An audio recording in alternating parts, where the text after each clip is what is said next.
So, everybody, it is Super Bowl week. This is the Tuesday of the Super Bowl. We're going to shake things off here on YWC Football Talks 279th episode with the girl with two E's and two R's because one E and one R was taken. If you guys remember from a few weeks ago, Sophie Weller back with us.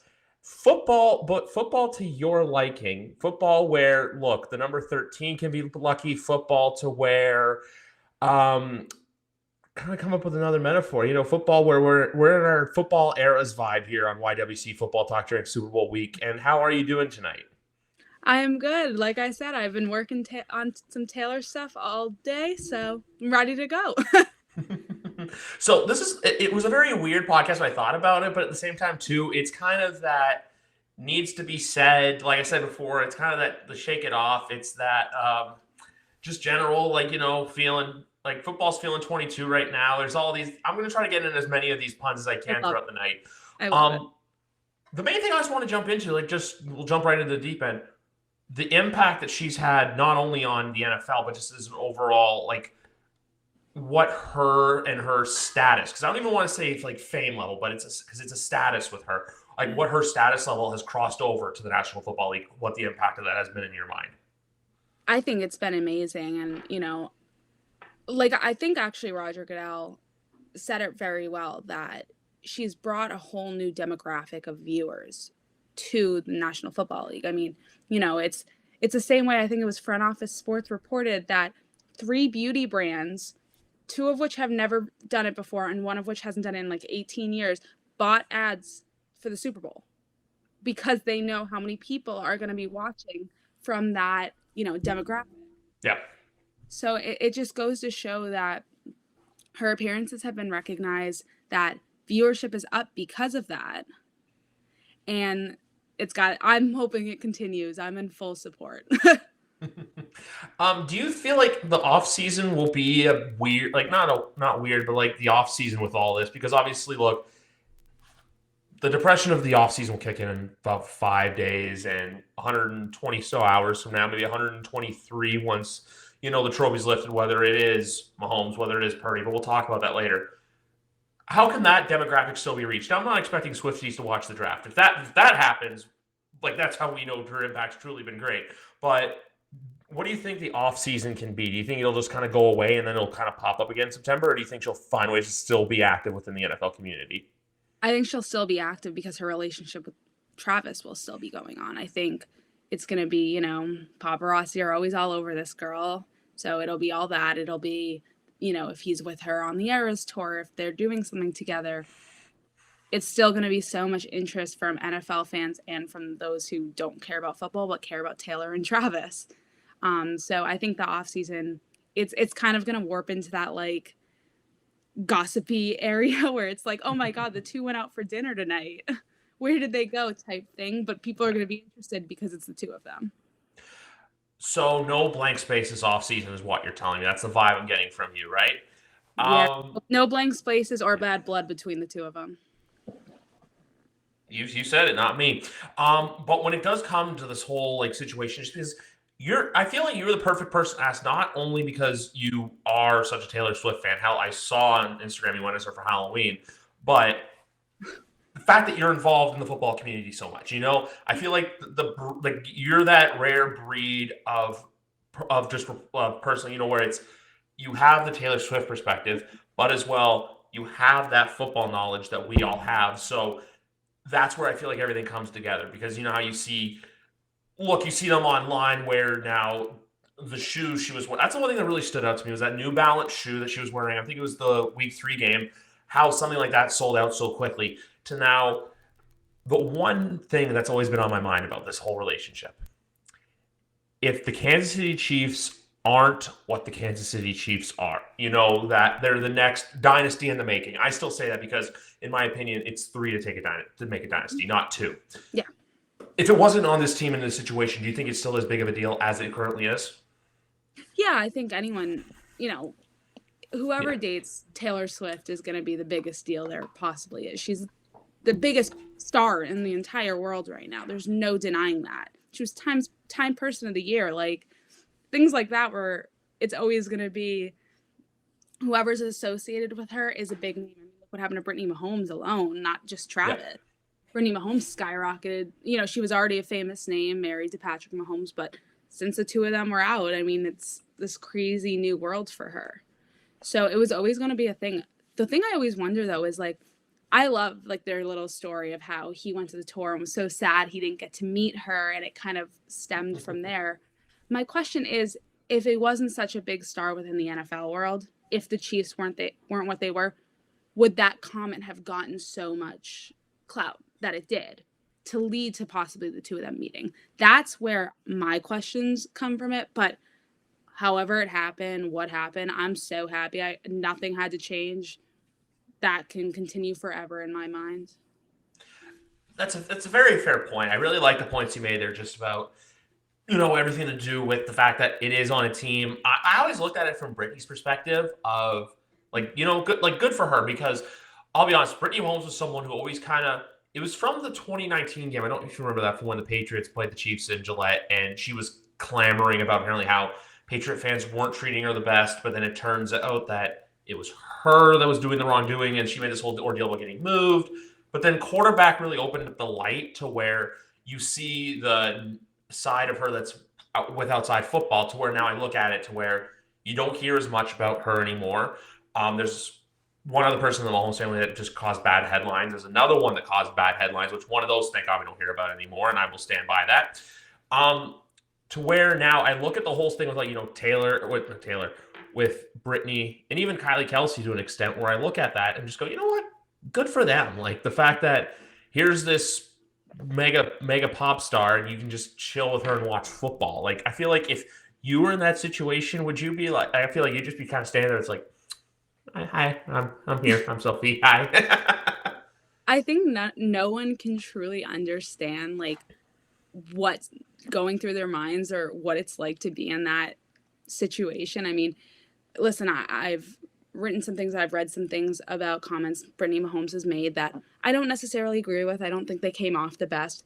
But again, until you're behind a closed door talking to her like a human being and not someone who's this public figure, they're going to say things that you're not going to agree with, or they're going to say things because maybe they're nervous at the time.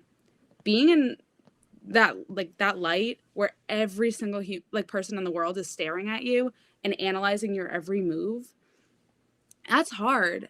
And that's going to lead to people attacking you or coming at you for some things that you said or some things that you didn't say. I mean, what was it? Taylor didn't mention Travis last night, and like everyone's like, oh my God, are they like not together? You know, all that. It's like, no, it was her night. Travis is playing for the Super Bowl. She thanked the people who helped her make the record that she won. So it's like everything is so hyper analyzed. And so that's what, and I think it's funny, in recent days, this whole thing has like put that in my mind. And honestly, just talking with you here made me realize that all that more, that like, oh my God, if I was in a room with Taylor Swift and like if she was a normal human being, if I was just talking to her, not like I'm this massive fan or anything, just what would she be like? Because we only know her as this figure. So I think that's the way that people have to look at it, from Britney's standpoint, from Taylor's standpoint, from anyone. Because for them, there's got to be that imaginative starstruck. Because even though, like you said, Brittany Mahomes, very well-known name, it's the fact that you have like Brittany Mahomes who's here, and then you have Taylor Swift who's like, I'm going to put her above the dog that's behind you right now. Kind of in like that stratosphere star, to where it makes, it puts everything into perspective for that stance of like, where you look, even if you're famous, you can still get starstruck. Yeah. One question for you that I have. So, how everyone's focused on the Jet, her last show, I believe, is Saturday night in Tokyo, which I think is Saturday morning in Vegas, or like late Friday night in Vegas. More than the Jet, and like, how everyone's saying she's just going to like get off the plane, go right to there. Do you still feel like she's going to give her best show in Tokyo that Saturday night? Oh, easily. I mean, again, I went to one of these shows, and it was the night after. So I went, obviously I'm New England, so I went when she was playing at Foxborough, and I went that last night that she played at Foxborough. And that was immediately after she gave, and it was an amazing show that I saw, but from what I heard, that Saturday night show was unmatched. That Saturday night show was pouring rain. Her piano even broke from how much rain. Like, she couldn't use it when I was at the show because it was playing random notes during the song. She had to switch it all up. So you know, when it comes to her fans, she is going to, and performing, she's going to give her best because it's also what she loves to do. I mean, she's not doing this just to do it. She Yeah. said it before, like she wouldn't be here without the fans. And she also loves to produce music. She loves to go out there and, I mean, every era that she had is like a different point in her life. So like this whole tour is about that. And she's going to go there, especially to go overseas and do it is so big for her. She added more shows so more people can see it. I mean, a girl who, isn't willing to give her best performance wouldn't do that. That's what that's because I know everyone's so concerned about like, oh, and if she ends the show and then she, hops on the plane right away. Like I've always seen it as like I don't think she's gonna rush from the Tokyo Dome to wherever the private jet airport is in Las Vegas. And I know everyone likes to comment on because I saw this too with like TikTok stuff where Olivia Culpo bought the McCaffrey family a complete suite at the Super Bowl this week which my parents had to teach them yesterday that Olivia Culpo's got money. Yeah. Mainly my fiance. It was mainly my fiance doing it, but I was kind of like nodding my head in agreement. Yeah. To where Taylor's probably going to do the same thing. But at the same time, too, I feel like I want to go to the backlash part of it because I've been seeing all this stuff, where I don't know how one person in the relationship has all of a sudden become to, old man yells at cloud, or she's an asset to the Pentagon, or she's all this other stuff where people just. Has she become the person that people want to hate on, or is it just, do you think there's people that are jealous for some reason of this girl who gets maybe a second or like a minute of airtime for a 3.5 hour game that all of a sudden I want to see football. I don't want to see this girl on TV. Like I don't expect you to answer me if that makes you upset or not, because everyone's different. But at the same time too, it's one of those things where you have to look at it from a perspective of like, what would you say to those people out there that are kind of frustrated with seeing her so much? Yeah. I mean, think about it this way. If someone you were in a relationship with or someone you were really close to was playing in a game and they wanted you to be there, would you miss that? Such a big game too. Would you miss that? No. Her boyfriend, person she is in love with, the person she is romantically involved with, is playing in NFL games, a big deal, and she wants to be there to support him. That is not her fault. She has even if she wasn't dating him, even if she was best friends with Brittany Mahomes and wanted to go and watch the games, she's allowed to be there. Mm-hmm. And I think it was, that AFC Championship game, people were so angry at how many times she was shown. It was like 33 seconds, I think, was like the official. It was either that or like 40 something, seconds, by the way, that she was shown throughout the entire game. If you're mad about that a little bit, like, that's crazy. She's someone who is there to watch the games, to support someone she loves, and there should not be anything wrong with that. She said it best in her Time Person of the Year interview, which was like, I don't care about the Brads, Chads or whatever. I'm there to watch. I don't know how much they show me. I don't care how much they show me. I would be fine if they didn't. I want to watch football. That's where she's like us. Like, obviously, you get paid to watch football for a living, and someone like me, I watch football for the love of it. If someone wants to pay me, hit me up. But all in all, if anything, it's kind of helped grow the game for that perspective of, the new audience. Because that's the thing, too, is even New Heights was never really on my podcast rotation, but I started listening to it like this year, everything like that. Very good podcast. But they did this one thing I think that the two of them did very well was they did a question and answer period where you could tell it was a lot of Swift fans where they would come in and ask questions to where at first I look at it like, why are they doing that? But at the same time too, you got to remember these are women that probably have never watched a down of football in their life and don't know rules. So when they ask about these little things, that can help them to where, hey, the man who is dating the woman that they are in love with can help explain the game to them so that when they're watching it with their significant other, it's like that chain effect of where now it's like, oh, hey, this happens because of this, or this happens because of that. Or even this Sunday, they can go to the Super Bowl parties. I'm going to say that because, look, if you're listening to this, I don't know if you have the $10,000 to go to Allegiant Stadium. But, they can have a sense of knowing and knowledgeable because this isn't a knock on anyone else. But for me, I've always just had a bit of a pet peeve of like when not explaining rules. I don't mind doing like little things here or there for the very complicated things. But the one person where it's like every play, it's like, oh, so what was that? Oh, so what was that? That's eventually I'm going to be like, okay, like simmer down. The only exception I make is baseball because baseball is a very long game. Meanwhile, football it's kind of like laser vision, you know? Yeah. I got you. No, I think I totally agree. I've always been a fan of New Heights, and I've watched here and there, but definitely became more of a regular, watching it. Not just from Taylor, it was also when I started the job, Yeah. and didn't have homework constantly from college, bugging me It's a nice feeling, isn't it? to keep me from watching it. That helped a little bit too. But one thing I've noticed is they accepted and almost took advantage of all these new listeners. They know it. They're not Yeah. shying away from the fact, and they even like make jokes about it. They're like, if you're still sitting through this podcast hoping I'm going to say something about Taylor, where I've just been talking about football for 40 minutes, like good for you. But even those little plays where it's, when they go over each game and all that, they explain, this is what's happening. And there are even things I've learned from moments when they do that from just a player's perspective. It's so interesting to hear. And I think it's not only helped these new viewers, but even viewers like the two of us who know the game of football can appreciate it and see where they're coming from. So that's definitely helped them out for sure. And what I also like is not every podcast is made to be exactly all about her. They maybe talk about her for like, I think at most was like the first one when they spoke about her, like the first game she went to. But now it's like, oh, like 2 minutes here, 3 minutes there. I mean, after the Bills game, it was mostly just talking about Jason Kelsey shirtless. That was like the main topic of conversation. It wasn't even, oh, Taylor was at the Bills game. It was like, oh, Taylor loved you even though you took your shirt off and was chugging a beer with Bills Mafia. Oh yes, yes, because he's more of Jason. Jason's just an icon that like everyone can love. That's a big thing about that. And then now with football, like while some people can kind of go, oh, you and I can recreate Drake and Future from that one music video when they're working at Apple, where it's like, yeah. So like now, but those little details, like so that you and I can get a further understanding of everything from there. This wouldn't be a podcast without you if I didn't obviously rotate gears back to the team that I love and that you cover. Just wanted to get your quick thoughts. Obviously, look, you were here for when head coaching was announced.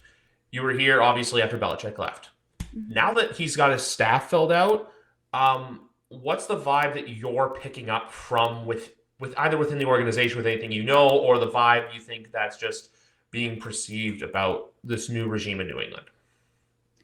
I think the Alex Van Pelt hire was huge for them. I know Nick Caley was rumored to be, the top of the list, but I think getting him in, is someone who has legit experience. And while he was fired from Cleveland, I think his work with the quarterbacks, which is New England's problem, is something that has to be applauded. I mean, they went through 4 quarterbacks and still made it to the playoffs. The Patriots had 2 quarterbacks who had been there for 2 years and couldn't even win 5 games. So it's like, he knows how to work with quarterbacks. He's good there. And I just think I'm actually in favor of that hire. I think that was a very good hire. DeMarcus Covington, I was on board from this jump. I think we all kind of saw that one coming. Yeah. And he's such a great coach. I mean, we spoke to DeMarcus multiple times. It was always Tuesdays when we spoke to assistant coaches and things like that. And you could really tell his passion, his knowledge on that defense. So I think him, helping run things will be amazing. And he has Gerard, who has been running the defensive meetings, even though he didn't have the official title. Him and Steve were splitting those duties, where Steve was doing the calls on the field and Gerard was behind the scenes in the meetings. So the two of them continuing to work together, I think is great for this defense because they were still amazing this past season. Oh yeah. And now the focus is on, the draft and the offense. What scares me the most currently about the draft is this latest report that, exactly which one I'm going for, the Elliott Wolf report, that if he's in charge, they're going for a tackle with that number 3 overall pick. This is my plea. Like, please don't. Jaden, take Jaden, take Marvin. Either of those two. I'm in favor of a quarterback.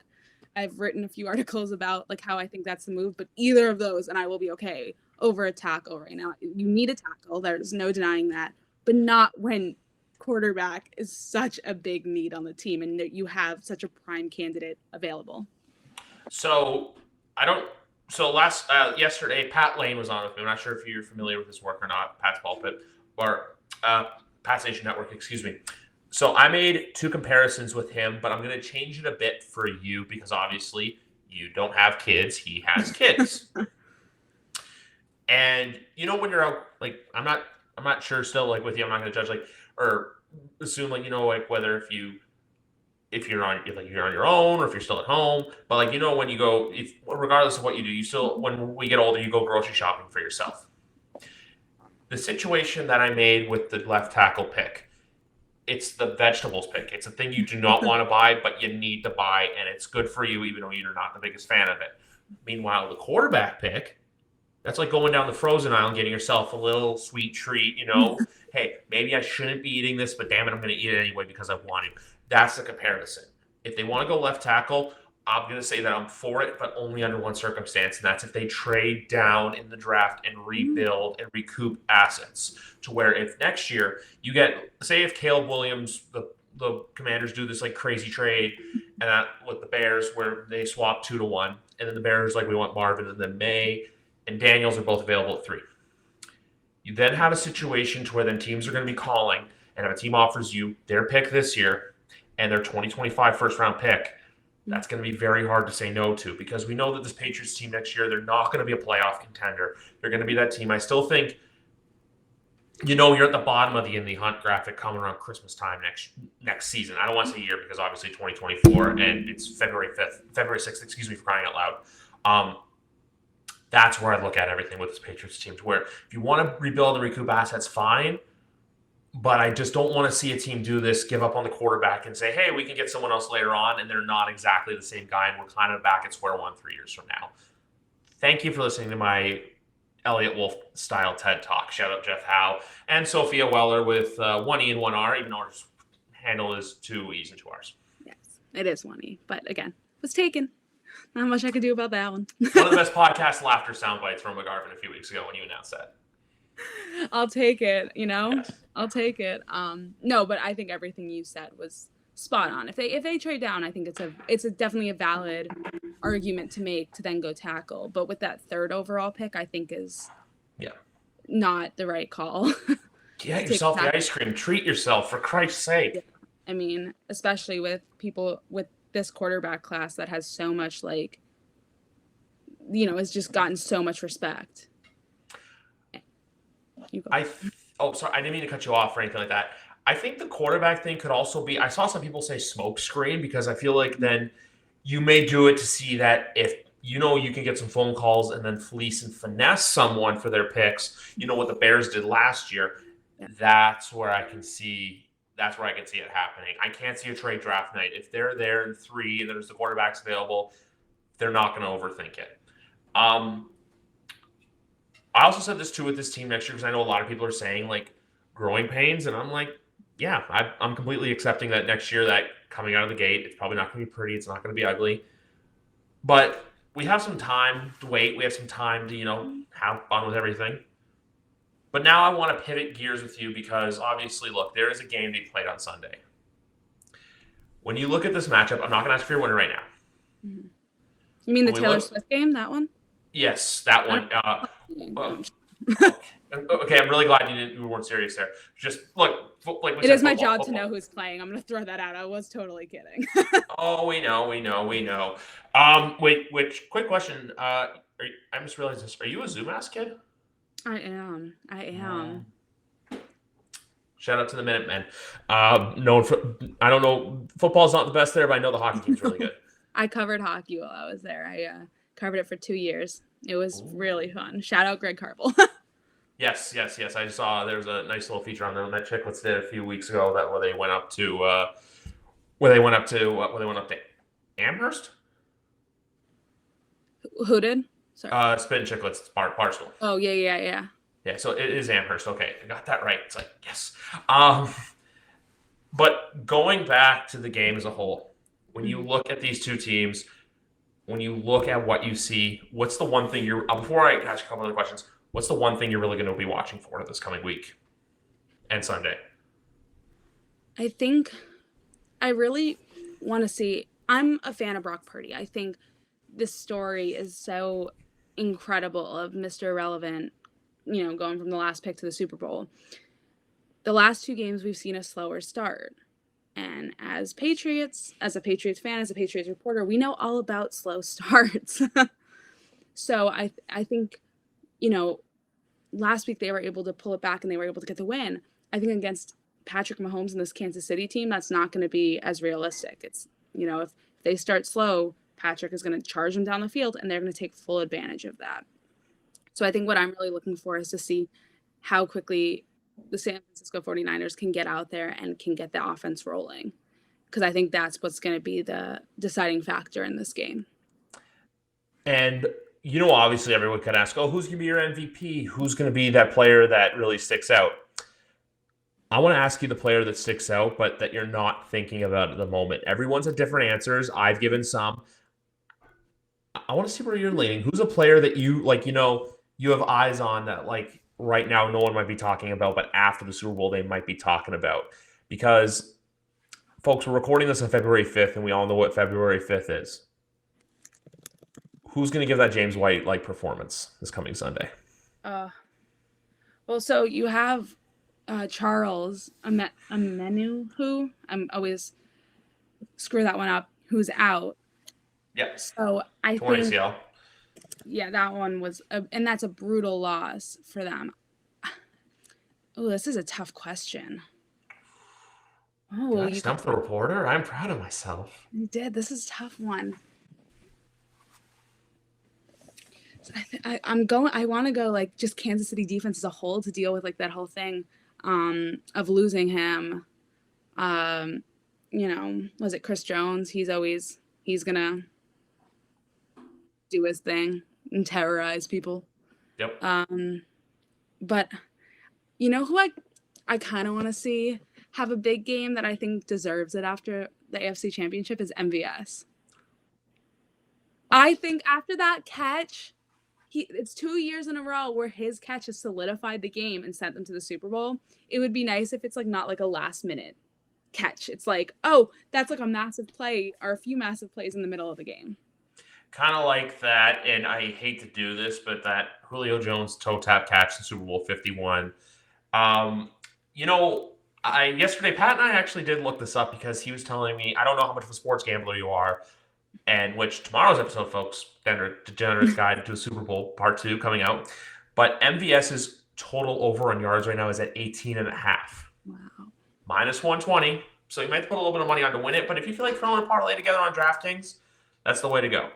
I'm not saying I'm an expert and I know it's going to happen, but I just think out of anyone who deserves a big game, it should be MVS for just how much hate he's gotten this year.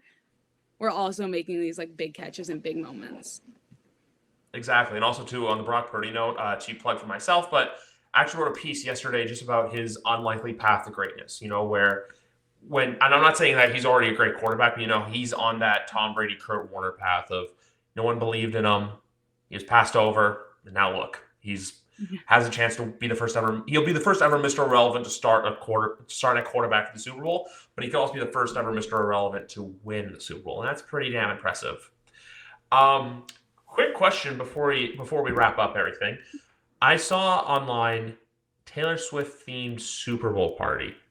I gotta ask you, as a Swiftie, as the girl who went as Taylor Swift for Halloween, and who I want to say boyfriend went as Travis Kelce? He did. I did make him do that. Okay, so he's a Ravens fan too. He was really mad at me for that one, but I got away with it. He's even more mad at you now for the last week and a half. If I had asked him this year, it probably would for this coming Halloween, I would definitely lose out. But because I got him I got him a little before the game. We're good. Yes. I don't know if you saw that video online, but of the Taylor Swift themed Super Bowl party. I don't know what you're doing for Super Bowl. It's everyone's space, but if you were hosting a party, would you do something like that, or would you leave that side of football? Would you leave that outside of a Super Bowl party?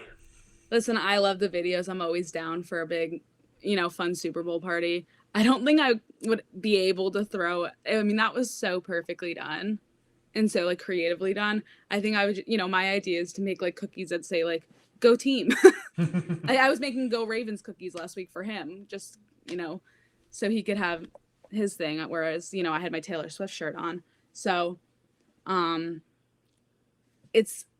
I think for me, it's like football in that sense. I just watched the game. My idea of like a Super Bowl party is like you have like appetizers galore and you're just like going crazy and eating while the game's on and you're just talking about and reacting to the plays.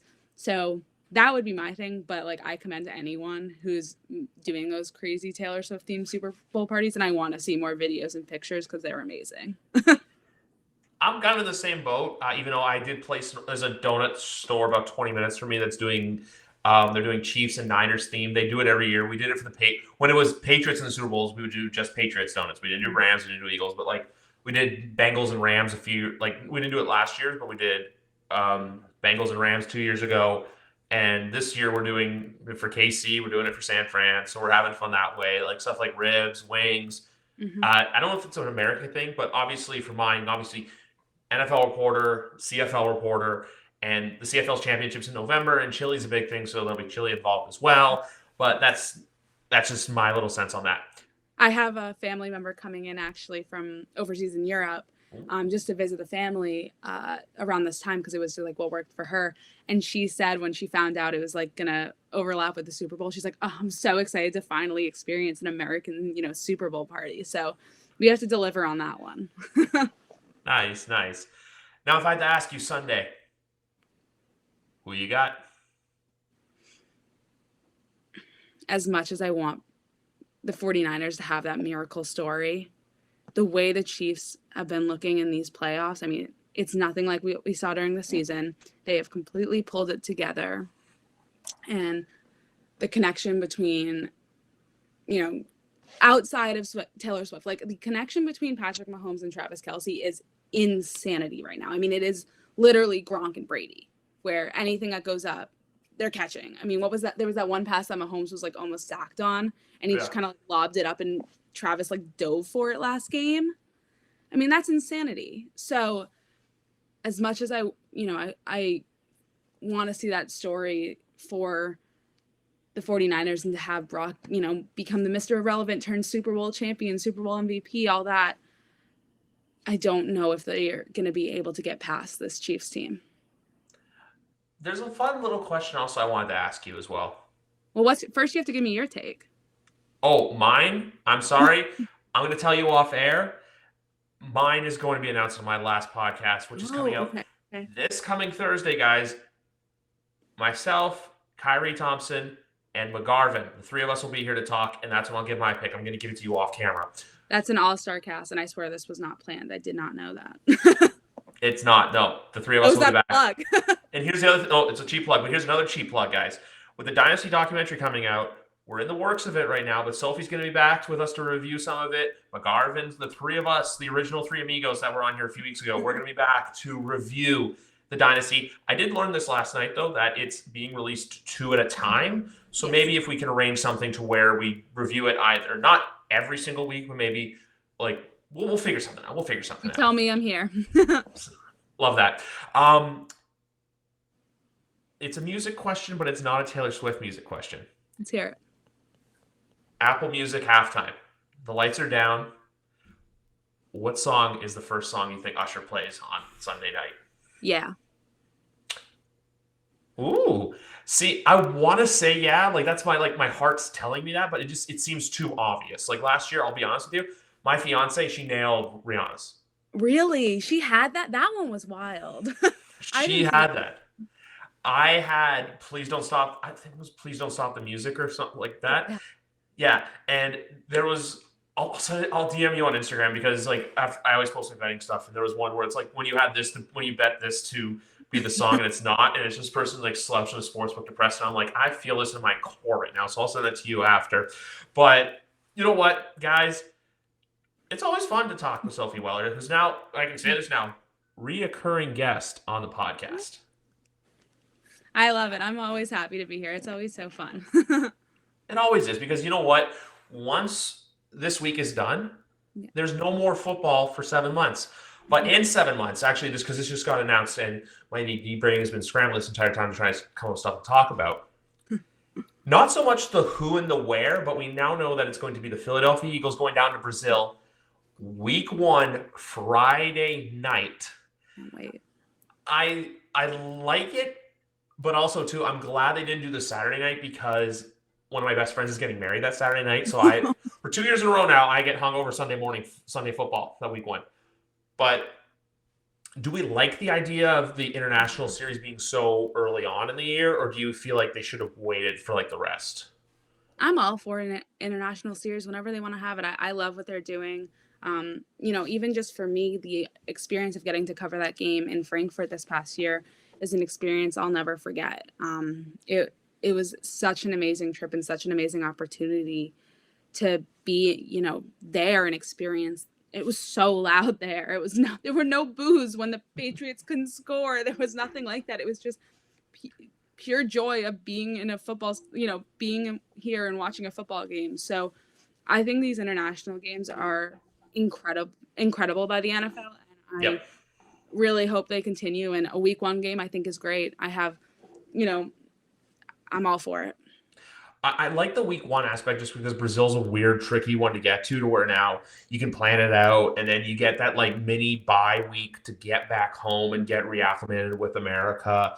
Will Jason Kelsey be playing there? I don't know. But there's one more question I have for you before we before we go, because it's about retirement actually. And it's on Jason Kelsey. Do we think this is the last game Travis Kelsey plays as an NFL pro Sunday night? Nah, I think those rumors are crazy. He's like already said multiple times, I still have gas left in the tank. I still want to play. And he's still proving he can play.